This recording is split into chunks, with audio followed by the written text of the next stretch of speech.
Hello student, welcome to education the only weapon. तो आज की वीडियो में हम DTPLSP PRT के लिए CDP की अगली क्लास जो है कंटिन्यू करने वाले हैं। और इसके पहले मैंने DTPLSP के लिए अभी प्रैक्टिस सेट अपलोड किया था, तो आप उसको जाके ज़रूर देखेंगे, उसको सॉल्व करेंगे ताकि आपको आपका स्तर पता चले और अपने पढ़ाई में आप उस तरह से तैयारी में इम्प्रूवमेंट कर पाएँ। और दूसरी चीज़, सुबह में मैंने करंट अफेयर की टॉप 10 क्वेश्चन भी अपलोड कर दी है, उसकी PDF भी आपको टेलीग्राम में मिल जाएगी। तो चलिए स्टार्ट करते हैं आज का टॉपिक। आज हम पढ़ने वाले हैं चाइल्ड डेवलपमेंट के जो स्टेज होते हैं। वैसे तो आपने ये पढ़ा भी होगा, एक तरह से आपका बेसिक रिवाइज भी हो जाएगा। देखते हैं, बेसिकली अगर देखा जाए तो चाइल्ड डेवलपमेंट की 5 स्टेजेज होती हैं। हालांकि अलग से जब अगर हम देखते हैं, मनोवैज्ञानिक वगैरह बताते हैं अलग, जैसे आप देखेंगे पियाजे 3 स्टेज बताते हैं, तो वो लोगों ने अलग अलग क्राइटेरिया के बेसिस पे बताया है। किसी एक डेवलपमेंट के क्षेत्र को उन्होंने मार्क करते हुए उसको उसके पर्सपेक्टिव में उसकी स्टेज को बताया है, बच्चे के स्टेज को। बट अगर ओवरऑल हम स्टेज देखें तो बच्चे के 5 स्टेज होते हैं। पूरा जो जीवन काल होता है वो एक मनुष्य का 5 स्टेज में गुजरता है। आज हम स्टार्टिंग के 3 स्टेज देखेंगे, क्योंकि वीडियो बहुत लंबी हो जाएगी, इस वजह से मैंने 3 स्टेज मेंशन किया है यहाँ पे। सबसे पहला स्टेज होता है प्रसव पूर्व अवस्था, यानी कि जब बच्चा जो है माँ के गर्भ में होता है तब की स्टेज। ठीक। और माँ के गर्भ में बच्चा कितने समय तक रहता है?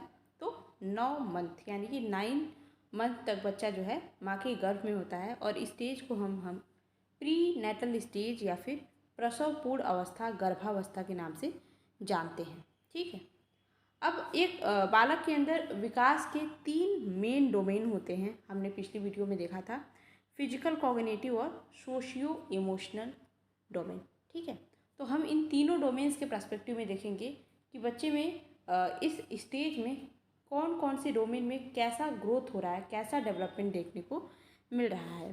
तो अगर आप थोड़ा सा साइंस की जानकारी रखते हैं, या ये तो बहुत ही नॉर्मल चीज़ है कि बच्चा जब गर्भ में रहता है तो स्टेज जब शुरू में, मतलब बच्चा एकदम जब उसका एकदम स्टार्टिंग रहता है तो वो मात्र एक सीड की स्टेज में, एकदम सीड की तरह होता है, एक बीज की तरह होता है। फिर धीरे धीरे वहाँ से उसका ग्रोथ 9 महीने मात्र में एक पूरे मनुष्य काय रूप में, कह सकते हैं एक मानव की अवस्था में वो आ जाता है। उसके हाथ, पैर, सर, पेट और अंदर का पूरा डाइजेस्टिव सिस्टम, रिस्पिरेटरी सिस्टम, जितने भी हमारे ह्यूमन बॉडी में जितने भी सिस्टम होते हैं वो सारे के सारे उसके अंदर क्या होते हैं, डेवलप हो जाते हैं। और ये इतना सारा प्रोसेस मात्र वो 1 साल भी नहीं, सिर्फ 9 महीने के अंदर होता है। इसलिए एक ह्यूमन के पूरे जीवन काल में, एक मनुष्य के पूरे जीवन काल में अगर फिजिकल ग्रोथ का सबसे तेज, सबसे फास्ट जो हम स्टेज देखते हैं और सबसे तेज डेवलपमेंट का स्टेज देखते हैं, वो प्री नेटल पीरियड ही होता है। कि एक बीज से एक पूरे मनुष्य काय रूप में, यानी कि एक ह्यूमन लाइक स्ट्रक्चर में मात्र 9 महीने के अंदर जो है चेंजिंग होती है। और ये सबसे फास्ट जो है फिजिकल ग्रोथ, शारीरिक विकास देखने को मिलता है पूरे ह्यूमन के पूरे जीवन काल में। तो अगर क्वेश्चन आपसे बनता है कि मनुष्य के जीवन काल में फिजिकल ग्रोथ जो है उसके किस स्टेज में सबसे तेज होता है, तो वो उसका प्री नेटल स्टेज ही होगा। ठीक है। तो ये बहुत ही इंपॉर्टेंट हमारा टॉपिक है। ये इंपॉर्टेंट पॉइंट हो जाता है क्योंकि इससे क्वेश्चन बन जाते हैं। कभी कभी पूछ लेता है कि किस स्टेज में सबसे तेज शारीरिक वृद्धि होती है, किस में मानसिक वृद्धि होती है, किस में संज्ञानात्मक, किस में बच्चे का अमूर्त चिंतन की प्रक्रिया सबसे तेज। तो ये सारी चीज़ें हमें ध्यान रखनी है। तो प्रसव पूर्ण अवस्था में सबसे तेज गति से क्या होता है आपका, सबसे फास्ट होता है आपका फिजिकल डेवलपमेंट। और अगर हम बात करें कॉग्निटिव और सोशियो इमोशनल, तो इसके बारे में अभी उतने अच्छे से कहीं पर भी एक्सप्लेन बताया नहीं गया है, कहीं पर भी किसी भी बुक में देखने को नहीं मिला है, तो मैंने यहाँ पे मेंशन नहीं किया है। बट आप इतना ध्यान रखेंगे कि प्री नेटल स्टेज में सबसे तेज ग्रोथ फिजिकल डेवलपमेंट में ही देखने को मिलता है। ठीक है। अब हम देखते हैं अगला स्टेज, जो कि है आपका इन्फेंसी पीरियड, यानी कि शैशवावस्था, जो कि हमारे जब बच्चे का जन्म हो जाता है तो उस जन्म से लेकर के अगले 2 साल तक का स्टेज होता है। इसको हम टॉय एज भी कहते हैं। आधा तो सीटेट के पेपर में आपको इसी में हम कंफ्यूज आते हैं, भाई टॉय एज किसको कहते हैं, चाइल्डहुड को कहेंगे, अर्ली चाइल्डहुड को कहेंगे, लेटर को कहेंगे, या इन्फेंसी को कहेंगे। तो इतना आपको एकदम दिमाग में क्लियर कट रखना है कि टॉय एज हम किसको कहते हैं, शैशवावस्था के बच्चे को। एक छोटे बच्चों को ही तो आप झुंझुना ले जाके देंगे, एक छोटे बच्चे को ही तो आप टॉय ले जाके देंगे। आप एक टॉय लेकर के जाओ, कोई भी खिलौना लेकर के जाओ, और एक 2 साल से अंदर के बच्चे को और एक 4 साल के बच्चे को आप दो, कौन उसमें उसमें सबसे ज़्यादा इंटरेस्टेड होगा? वो छोटा सा बच्चा, क्योंकि उस बड़े बच्चे को यानी उस 4 साल के बच्चे को अपने दोस्तों के साथ घूमने जाना होगा। वो बाहर की दुनिया में अब धीरे धीरे कदम रख चुका होता है, उसको सोशलाइजेशन का पता हो चुका होता है, उसके कुछ दोस्त भी बन गए रहते हैं, तो वो उनके साथ खेलने में, हाँ ऐसा नहीं है कि वो टॉय के साथ बिल्कुल नहीं खेलता है, पर वो बाहर अपने दोस्तों के साथ भी खेलता है। बट जो एक छोटा बच्चा होता है, जो 2 साल के अंदर का बच्चा होता है, उसको बस अपने टॉय के साथ खेलना होता है, ठीक है, क्योंकि उसको अभी उतनी उसकी दुनिया मात्र उसका परिवार ही होता है, ठीक। तो इन्फेंसी का जो पीरियड होता है, जो हमारा शैशवावस्था का स्टेज होता है, इसको हम इमिटेटिव स्टेज भी कहते हैं। क्यों?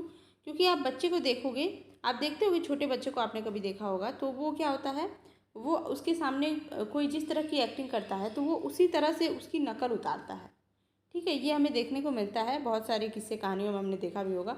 हमारे मम्मी पापा बोलते हैं कि तुम ऐसे करते थे, मुझे देख के इस तरह से करते थे। तो ये सारी चीज़ें क्यों होती है? क्योंकि ये शैशवावस्था में बच्चे का ये कैरेक्टर होता है कि वो नकल उतारता है, ठीक है। और ये अगर हम जब पियाजे वाला चैप्टर पढ़ेंगे तो उसमें उन्होंने बताया है कि बच्चा इस वक्त ईगो सेंट्रिक भी हो जाता है। वो उसको मतलब सबसे पहले उसको खुद का ध्यान रहता है, अहम केंद्रित का उसके अंदर जो है उसकी भावना आ जाती है कि उसको सेल्फ वाला जो है स्टेज बोला गया है। तो वो तो लैंग्वेज के पर्सपेक्टिव में है, खैर उसको हटाइए।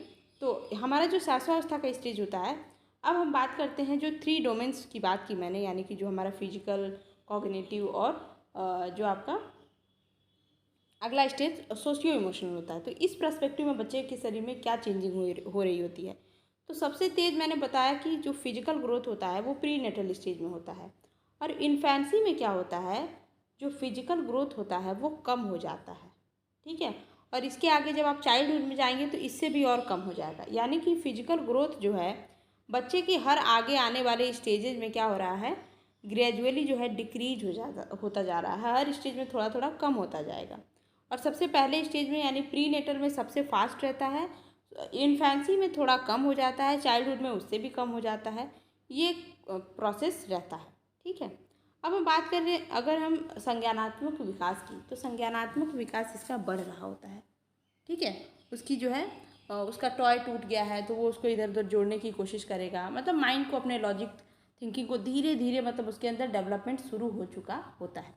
और सोशियो इमोशनल की बात करें तो आपको पता है बच्चे का सामाजिकरण अब शुरू हो गया, जैसे उसने समाज में कदम रख दिया, मतलब जैसे उसने परिवार में कदम रख दिया, अब वो अपने पापा को पापा करके कुछ बोलेगा, माँ को माँ मामा करके कुछ बोलेगा, उसका सोसाइटी के साथ, उसके भाई बहन के साथ धीरे धीरे से क्या हो जाएगा, अब कनेक्शन बढ़ता जाएगा, यानी कि उसके अंदर अब सोशलाइजेशन का प्रोसेस जो है धीरे धीरे शुरू हो चुका होता है। तो इन्फेंसी के पीरियड में बच्चे में कॉग्निटिव डेवलपमेंट भी थोड़ा थोड़ा शुरू हो जाता है और सोशियो इमोशनल डेवलपमेंट भी थोड़ा थोड़ा शुरू हो जाता है, ठीक है। बाकी फिजिकल डेवलपमेंट तो चल ही रहा होता है, वो थोड़ा बहुत जो है इसकी स्पीड जो है प्री नेटल की कंपैरिजन में कम ही हो जाती है, ठीक। अगर हम बात करें, इसीलिए क्वेश्चन में आता है कि एक बच्चे के लिए, एक शैशवावस्था के बच्चे के लिए उसका समाज क्या होता है, तो उसका समाज उसका परिवार होता है, उसकी फैमिली होती है। और अगर ये तो हो गया उसका समाज, और अगर उसके हम सामाजिक एजेंट की बात करें, सोशलाइजेशन एजेंट की बात करें कि उस समाज में कौन रहता है उसके साथ, तो ऑब्वियस सी बात है उसके पेरेंट रहते होंगे, उसके भाई बहन रहते होंगे, या फिर अगर उसकी जॉइंट फैमिली है तो उसके दादा दादी भी होंगे। तो फैमिली के मेंबर्स जो हैं उसके जो है समाजीकरण के एक तरह से माध्यम होते हैं, जिनके माध्यम से बच्चे का क्या होता है, सोशलाइजेशन होता है, ठीक है। इस वक्त बच्चे में इमोशनल डेवलपमेंट भी धीरे धीरे, एक बच्चे में इमोशन का उतना ज़्यादा भी संचार नहीं रहता है, वो अपने माँ के साथ जुड़ाव सबसे ज़्यादा महसूस करता है, और धीरे धीरे से अब उसके अंदर ये सारी भी चेंजिंग हो रही होती है। अगला स्टेज है हमारा, अब हम नेक्स्ट स्टेज की बात करते हैं। तो इन्फेंसी के बाद बच्चे में आता है चाइल्डहुड फेज, और चाइल्डहुड में भी स्टार्टिंग चाइल्डहुड को हम बोलते हैं अर्ली चाइल्डहुड, या फिर प्रारंभिक बाल्यावस्था, या फिर पूर्व बाल्यावस्था, या फिर प्ले एज, ठीक है। एक बच्चे के खेल का जो अवस्था होती है, इसको खेल की अवस्था बोली जाती है, प्ले एज बोली जाती है। और ये पेपर में भी आपको पूछ देता है, ऑप्शन में लगा देगा आपको शैशवावस्था, prenatal stage, early childhood, later childhood, और क्वेश्चन रहेगा कि प्ले एज बच्चे की किस अवस्था को कहते हैं। तो आंसर क्या हो जाएगा आपका, अर्ली चाइल्डहुड को हम जो है बच्चे का प्ले स्टेज बोलते हैं। ठीक है, 2 से 6 साल का जो अवस्था होती है बच्चे की, तो जैसा मैंने बताया कि अगर हम फिजिकल ग्रोथ की बात करें, जो हमारा शारीरिक विकास है, वो इसमें इन्फेंसी की तुलना में और कम हो जाता है, क्योंकि ये ग्रेजुअली कम ही होता जाएगा।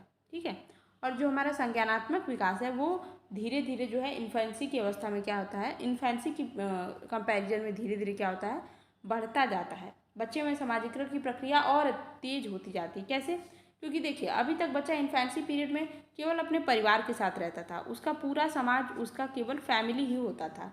बट जैसे ही वो 2 से 6 साल का होता है, माँ बाप उसको स्कूल में डालते हैं, तो अब स्कूल भी उसका एक तरह से समाज बन गया। स्कूल में उसके टीचर, उसके दोस्त, उसके सहपाठी, वो भी सब उसके समाज बन गए। तो उसके समाज का दायरा जैसे जैसे बढ़ता जाता है, तो उसका सामाजिकरण भी उसी तरह से इम्प्रूव होता जाता है। वो तरह तरह के लोगों से मिलता है, दोस्त बनाता है, चीज़ें सीखता है, मॉरल एजुकेशन देते हैं टीचर, और भी बहुत सारी चीज़ें होती हैं, बहुत सारी स्कूल में एक्टिविटी होती हैं जिससे बच्चा इन्वॉल्व होता है और सामाजिकरण का प्रोसेस जो है उसका इम्प्रूव होता जाता है। ठीक है, तो अगर हम मोटा मोटा देखें कि अर्ली चाइल्डहुड में क्या होता है, तो भैया जो फिजिकल ग्रोथ है ना वो थोड़ा कम हो जाता है, कॉग्निटिव ग्रोथ जो है उसका बढ़ जाता है, बढ़ता ही है, और सोशियो इमोशन की बात करें तो ये भी हमारा बढ़ता जाता है।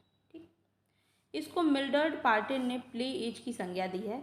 ये हमारा जो हमारा प्रारंभिक बाल्यावस्था होता है ये प्ले एज होता है। और चॉम्स्की ने, जो कि एक लैंग्वेज के बारे में इन्होंने बताया था, ये एक साइकोलॉजिस्ट हैं, इन्होंने लैंग्वेज के बारे में बताया था, तो ये बताते हैं कि एक प्रारंभिक बाल्यावस्था के बच्चे में लैंग्वेज डेवलपमेंट सबसे तेज होता है, वेरी इमेंस, बहुत इमेंस पावर में होता है। तो इस अवस्था में बच्चे में लैंग्वेज डेवलपमेंट भी बहुत फास्ट होता है, उसकी अर्जन क्षमता बहुत तेज होती है, चॉम्स्की कहते हैं। इस स्टेज में बच्चों में सोशलाइजेशन भी बहुत तेज होता है। हम कहते हैं ना कि इस स्टेज में बच्चों को ऐसे किसी के साथ भी घूमने नहीं देना, और बच्चे पे ध्यान रखना चाहिए हमें। क्यों? क्योंकि बच्चा बहुत जल्दी चीज़ों को सीखता है और जिनके साथ रहता है वैसे ही ढल भी जाता है।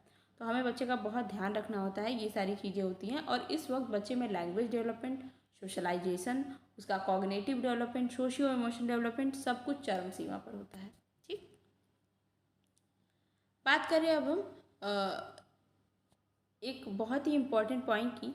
तो जैसा हमने देखा कि जो इन्फेंसी पीरियड था उसमें बच्चे का पूरा समाज क्या था, उसका परिवार था, और उसके प्राइमरी एजेंट, उसके प्राइमरी जो माध्यम थे जिनके माध्यम से उसका सोशलाइजेशन हो रहा था, वो क्या था, वो उसके माता पिता थे और उसके भाई बहन थे। मतलब जो परिवार में रहने वाले लोग थे। ये मैं आपको इतना जोर दे के क्यों बता रही हूँ, क्योंकि पेपर में ये आपसे नहीं पूछेगा कि इन्फेंसी पीरियड कितना होता है, इसमें कितने एज के बच्चे होते हैं। ये पूछेगा आपसे कि ये पहली बात तो इसमें क्या होता है, तो बच्चे का सामाजिकरण होता है। वो सामाजिकरण किनके द्वारा होता है बच्चे में, तो इन्फेंसी पीरियड में यानी शैशवावस्था में बच्चे का जो सामाजिकरण है वो उसके परिवार के सदस्य के द्वारा, उसके परिवार में उसके माता पिता हैं, उसके भाई बहन हैं, उनके द्वारा होता है। बट जब बच्चा अर्ली चाइल्डहुड स्टेज में आता है तब उसका सामाजिकरण जो है उसके माध्यम बदल जाते हैं और उसके समाज का दायरा बढ़ जाता है। वो तब स्कूल में होता है और वो अपने परिवार से ज़्यादा स्कूल के लोगों को अहमियत देता है। आप देखते होंगे कि जैसे बच्चे स्कूल से आते हैं, बैग उतारा नहीं, ड्रेस चेंज नहीं किया और अपने दोस्तों के साथ खेलने निकल गए। क्यों? क्योंकि उनको दोस्त ज़्यादा प्रिय हो जाते हैं। मतलब एक ये स्टेज होती है, इसमें बच्चे इफ़ेक्टेड होते हैं। तो इसमें बच्चों का सोशलाइजेशन का जो प्राइमरी एजेंट होता है, जो माध्यम होता है, वो उसके टीचर और उसके सहपाठी होते हैं। ये क्वेश्चन पूछा हुआ है कि अर्ली चाइल्डहुड में एक बच्चे के सोशलाइजेशन के माध्यम कौन होते हैं, तो टीचर और पीयर्स होते हैं। इसमें आप गलती से ये मत मार्क करिएगा कि पेरेंट्स होते हैं या फिर परिवार होता है। परिवार उसके किस स्टेज में उसका प्राइमरी एजेंट ऑफ सोशलाइजेशन होता है, ये ध्यान रखना है। अर्ली चाइल्डहुड में कौन होता है, तो टीचर होते हैं, स्कूल के मेंबर्स होते हैं। ठीक, आई होप आपको ये चीज़ समझ में आई होगी, और इसके बाद हम आगे के स्टेजेस भी अगली वीडियो में देखेंगे। इसकी PDF मैं टेलीग्राम में डाल दूँगी, और मैंने आपको बताया था कि आपकी मर्ज़ी है तो आप चाहें अभी इसको डाउनलोड कर सकते हैं या लास्ट में डाउनलोड करेंगे जब क्लासेस ख़त्म हो जाएंगी। ठीक है, तो आप जा कर के एक बार प्रैक्टिस सेट ज़रूर सॉल्व करेंगे। उसकी PDF मैंने टेलीग्राम में डाल दी है। वीडियो अच्छी लगी है तो चैनल को प्लीज़ सब्सक्राइब करें, वीडियो को लाइक कमेंट शेयर ज़रूर करें। पढ़ाई करते रहें। Best of luck.